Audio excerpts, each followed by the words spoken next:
تدرون شلون الراحل مؤيد البدري شال الدوري من الشرطه ومن طال الطلبه؟ تعال اقول لكم شلون وياكم حسام البهادلي. موسم 80 81 بمشاركه 12 فريق مرحله واحده، كل فريق لعب 11 مباراه. انتهت هذه الحكايه بان نادي الطلبه حكايه الدوري انذاك يملك 17 نقطه ونادي الشرطه يملك 17 نقطه. كل القوانين شو تقول؟ كل فريقين يساوون بالنقاط يرجعون علما لفارق الاهداف. 19 للطلبه وعليه 5، اذا الفارق 14. كذلك الشرطه 21 وعليه 7، فارق الاهداف 14. الاثنين فارق الساوى، المن يرجعون للاكثر تسجيلا للاهداف.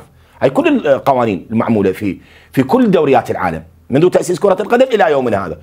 الا الاستاذ مؤيد البدري اللي كان رئيس الاتحاد العراقي المركزي لكره القدم انذاك قال لا، لان شاف الدوري هو استحقاق نادي الشرطه، وتعرفون هو طلابي الهوى الله يرحمه، شال الدوري بحجه انه الدوري للاكثر فوزا، لان الطلبه كان انذاك اكثر فوزا او بعدد الافواز من الشرطه يعني بفوزين. وبالتالي حتى احد الصحف المعروفه الخليجيه اللي هي صحيفه او مجله الصقر عفوا، ذكرت انه بقرار اتحادي غريب الدوري يهدى الى الطلبه ظلما وبهتانا على حساب نادي الشرطه. اللي اتمناه من الاتحاد العراقي المركزي لكره القدم ومن خلال الخبراء والمعنيين والصحفيين انه يفتحون يعني تحقيق في هذه القضيه وارجاع الدوري لنادي الشرطه اللي هو فعلا كان استحقاقه. حسام البهادلي دائما وياكم، وهذه منصه جوار. مع السلامه.